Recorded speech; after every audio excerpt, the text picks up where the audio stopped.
Former Ireland boss Brian Kerr reckons Ireland's playoff against Denmark is too close to call, but hopes Martin O'Neill's lucky streak can affect Christian Eriksen's availability. Just as Ireland looked down and out in their quest to clinch a playoff before last week, a sequence of events went in their favour. Firstly, Wales lost a talisman Gareth Bale to injury for the playoff decider in Cardiff. Ireland also needed results in other groups going their way, to avoid missing out as the worst-placed runner-up, and Scotland's second-half collapse in Slovenia 48 hours earlier saw to that materialising. Joe Allen, who along with Aaron Ramsey took up the mantle for the Welsh in Bale's absence, was forced to leave the field in the first half with concussion. Now, standing between Ireland and a place in Russia are the Danes. With Eriksen they were star turn.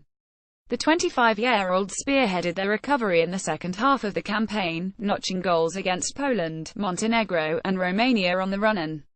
The €50 M-rated attacking midfielder will be the man Ireland will have to stop next month. Eriksen is Denmark's key man, and with Martin's luck, he might miss the match, said Kerr, who managed Ireland from 20,030 2006. Denmark are a decent second-place team, but it's an even match. They have a mixed group of players, similar to us, but their players are more spread out in different leagues like Spain, Germany, and Italy. Like us, Denmark can play a direct style, but in the last 15 years, their teams at underage level has all been about developing technical, skillful players. I know their manager Age Hareide from his time in charge Norway and Malmö. He normally plays with a big frontman, be it Andreas Cornelius or sometimes Niklas Bentner, but I expect our defence to deal with any direct threat.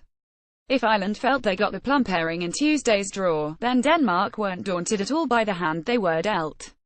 Out came the usual stereotypes about Ireland's British-style approach, but Hareide's main reaction was one of relief at not drawing Sweden or Greece. The only regret was getting Ireland instead of their northern neighbours.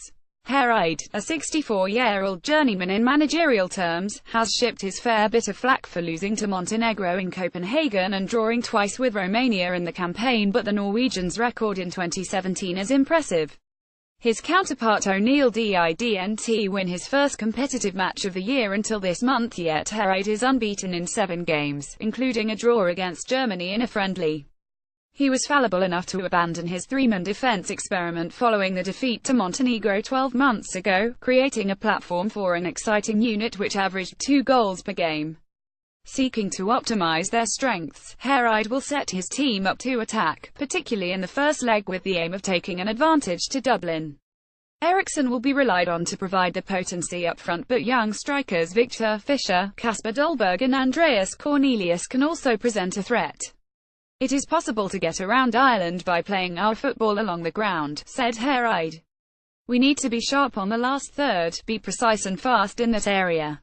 Everything must be in place on the last third. Our victories over Poland, Armenia and Kazakhstan in Copenhagen show that we have the players to make it work at home.